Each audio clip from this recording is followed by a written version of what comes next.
Welcome to No Budget. And this week we have three grown men talking about women's issues. Because here with me is Karl Callan to talk about his recent film called Repeal, which is covering the Repeal the 8th campaign.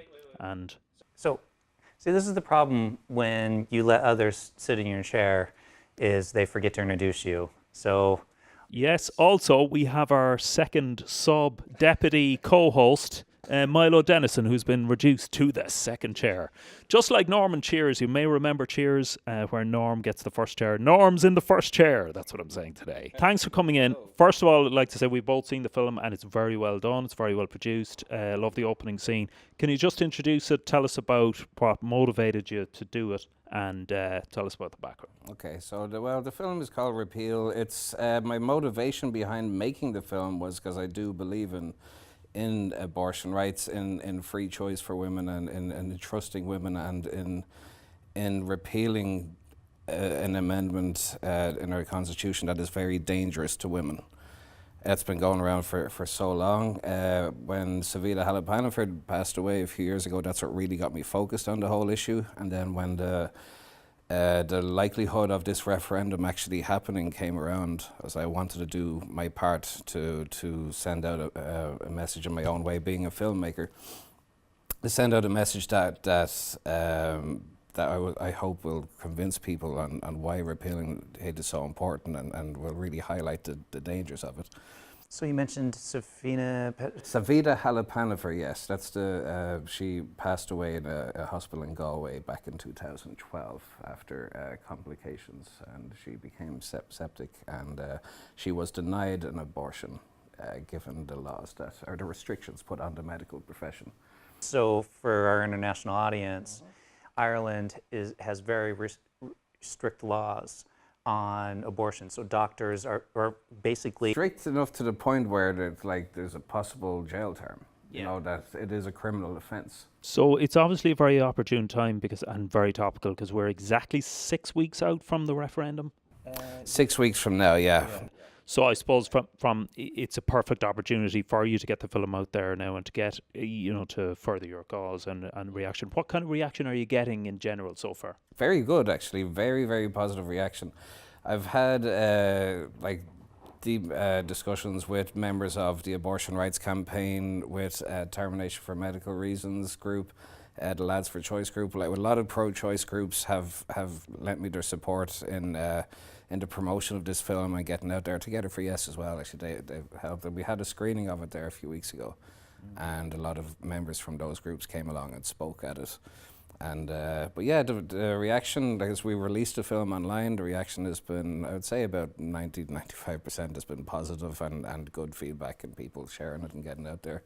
Yeah. So I suppose technically, from the technical making of the film, can you take us through that? I mean, your locations, all that kind of stuff. Was that a challenge? Because obviously you had locations in a hospital and stuff like that, and some very sort of heart-wrenching scenes in it. It was difficult in the fact that we had no budget for this, pardon the pun, but we didn't have any, basically any money that went into this came out of my own pocket, obviously feeding cast and crew and that. We didn't have money for locations or for anything extravagant. So we were relying mainly on the generosity of people and, calling in a few favors and things like that. So we did have that one scene or a couple of scenes that were filmed in a hospital out in Loughlinstown, and luckily their outpatients clinic is closed on the weekend to the public, so they were kind enough to let us shoot in there. And then apart from that, then we were relying on generosity of friends that had to let us shoot in houses and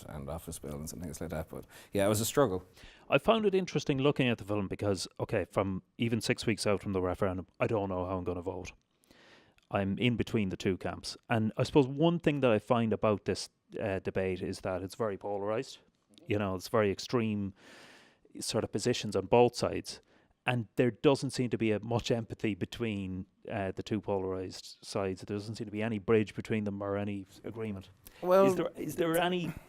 And to put a challenge to in that, is there any side of the pro-life argument that you can identify with or understand or? I can understand. I mean, for me, like the main issue about this referendum, or that's really what's going to swing the yes vote in the referendum, is an understanding of the dangers of the Eighth Amendment. And your question about the what was it, about empathy from the other side, or an understanding from the other Suppose side? yes, and if it was a pro-life person here, I would be asking the same question in the other direction to try and see, look, is there any common ground in this debate? Because sometimes it seems there isn't. Yeah, well, That as it's far very as the polarised. people from the pro-life side go, I think a lot of it is down to a lack of awareness, a lack of understanding, and also down to a lot of them might not have experienced what a lot of women like. And if you haven't experienced it, how can you understand it? I had the same issue as well when I started writing the film. I started trying to write this initially by myself, and I realized very quickly that how can I tell these stories when, I mean, I do have a bit of experience with it. I have gone to England before with an ex-girlfriend because she did need to get a termination.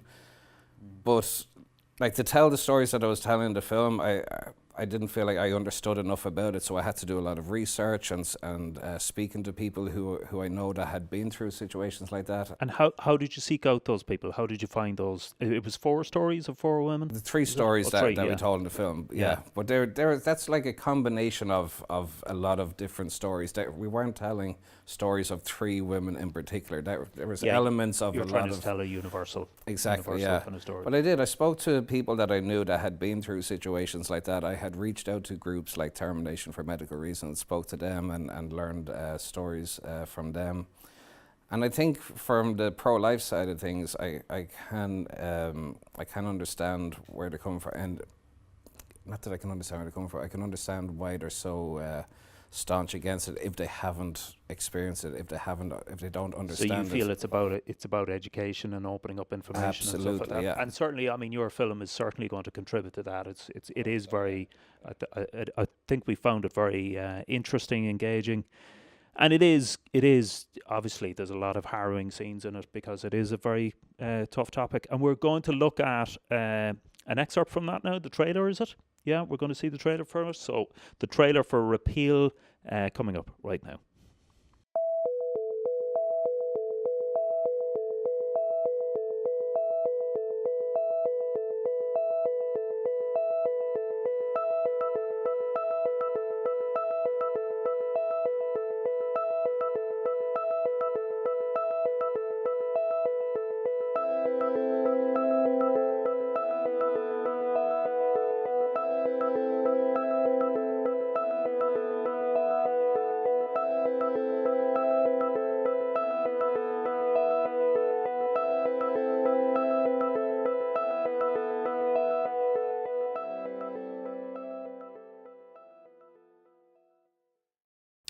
Welcome back to No Budget, and that was the trailer for the film Repeal.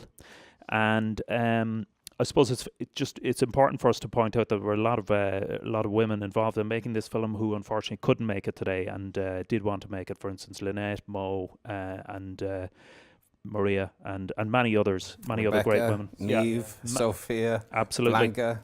Yeah. So Didn't you remember all the names? I didn't. I'm a failed first host in the first chair. No Budget. You know, we saw there that trailer. It's obviously very emotive, heart-wrenching, and so on. I can imagine if there was a pro-life equivalent short film of this, it would be equally as emotive. It would be showing the baby in the womb, you know, with the perfectly formed fingers and all of that sort of stuff, the heartbeat forming at 7 weeks. How would you feel about that? I mean, do you feel that for every argument on one side, there seems to be an equally emotive and strong I would be argument fine on with the other? them. I'm not against them putting out their argument, and certainly, like, if they were to make a film about it, so long as the film is based on facts. Like, that was the whole idea with this film. That's why I done all the research. Films are generally made to entertain an audience. This film wasn't made with that in mind. This was aimed with shining a light on the problems with the Eighth Amendment, and that's why I researched so much before I wrote a single word of dialogue or a single word of description. because I wanted to make sure that everything in this film was based on reality, based on fact, that nothing is in this film is there to entertain the audience. So if there was a pro-life film that was made, so long as it's based on facts and statistics and that, yeah, why not? Sure. Yep. I'm curious, like, so with the amendment, so how it's written right now, there's an amendment in the Irish Constitution that strictly limits abortions. The vote is basically to repeal that amendment. And then I guess what's the next step? Is the Irish government going to create rules around like if and when abortions are allowed? Like where's that kind of goal to kind of create that middle ground? How explain that to me? Yeah, it's about safety for women really, and that's why we need to repeal the 8th. Is that they're not given the option to choose what is right for them. Yeah, but I guess like, so let's say day after enough of Ireland votes yes to repeal it, it's pulled out of the Constitution. 2 days later, a woman is 6 months pregnant and decides to want to have an abortion. Will she then be able to walk into a clinic and have an abortion? Well, the only way they'll be allowed at 6 months is if for medical reasons. Will be abortion up to 12 weeks, optional abortion up to 12 weeks. Beyond 12 weeks, it'll only be for medical reasons. Okay, so they would be putting in restrictions. Yeah, I suppose what this amendment does is remove it from the Constitution and put it into legislation. Yeah. Most fundamentally, that's what it's about, isn't it? Yes, yeah. Absolutely, yeah. And I suppose that's why we had this controversy over the years in Ireland, is that we tried to solve it in the Constitution, which didn't really work out for either side, it's fair to say. Even the pro-life side or the pro-choice side were never really happy with the situation. Yeah. Because it was quite ambiguous. The attempt now is to move it into legislation where the Dáil, so in America probably the Senate, Yeah, Congress. Yeah. Congress will decide the rules. Now that could determine it to be fairly unstable, because in theory a government could change that law the next time they roll it in and change it to 2 weeks or 24 weeks or whatever. Yeah. In theory, isn't that correct? Yeah.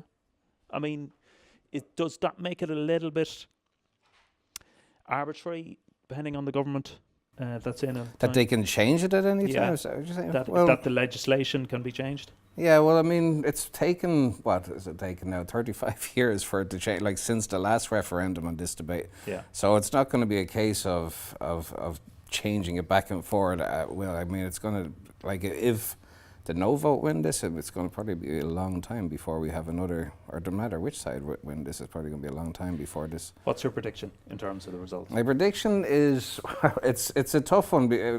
I mean, I do predict it's going to be a yes vote, but I don't think it's going to be a landslide yes vote. It's going to be a very, very close one.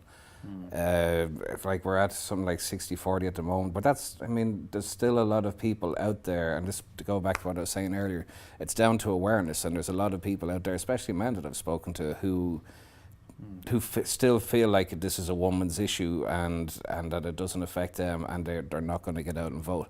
That's one of the reasons I made the film, was to show, we have that one storyline in there with the bereaved husband. Yeah. That I want to show people that this issue affects men just as much as it affects women. This is an everyone issue. It's nothing to do with gender or anything like that. Yeah, that is kind of a separate debate, isn't it? Because there are some people who would say that men should stay out of it completely. You know, I've come across them. Yeah. You know. But what's their reason for that?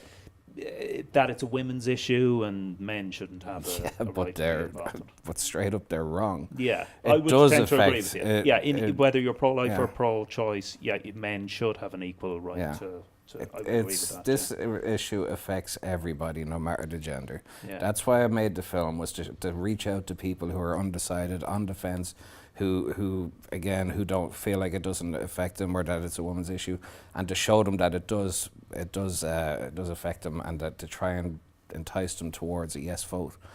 It's but yeah, people with that attitude of this is a woman's issue, it doesn't affect me, it's a very dangerous attitude to have. I'd agree. And they don't seem to be considering their own family, like sisters and nieces and grandchildren and future generations. Like this, they need to open their minds and realize that this does affect everybody. So that's a big problem at the moment, and one that. How satisfying a project was it in that terms? It was a tricky project given the subject that I was taking on. Definitely, yeah. As a filmmaker, though, you know, it was. I have a group of people, crew and cast that I work with regularly, and who are very passionate about Repeal the 8th as well. So to be able to get all them on board for this film, it definitely made the process an easier one for sure. But yeah, I was very careful. It wasn't just, you know, hey, let's get a bunch of friends together to make a film. I had to be very careful through every step of it that everything I was doing with this was respectful to people who have lived through these situations. Okay, Karl, I'd like to finish up by saying that I found it a fascinating film. I thought it was well made, right from the very first scene. That perspective of the low-line camera coming in, I thought that was a good way to introduce the film. Your idea? That was my idea, Your all shot. right, yeah. That Well was done. my little nod to Saturday Night Fever. You know, the feet walking along. It built up the atmosphere. It set the scene yeah. well, I thought. Yeah. Where can people see the film, and what is the voting date? Okay, so the film is on our social media accounts. It's on Facebook, we're Repeal Short Film, and on Twitter, we're at Repeal Short Film, and on YouTube, yeah, Repeal Short Film, so pretty straightforward. So yeah, it's up on all our social media accounts now. The film then the vote date is the 25th of May. Okay. So that's the day that hopefully Ireland takes a step forward. And I suppose just from an objective point of view, no matter what side you're on, you should vote either way. So make sure you vote. Okay, so look, thanks again to Karl and to Milo for taking the second seat and being so generous. You should have heard us Norm off is in the camera. first chair. Okay, thanks to everybody. Over and out.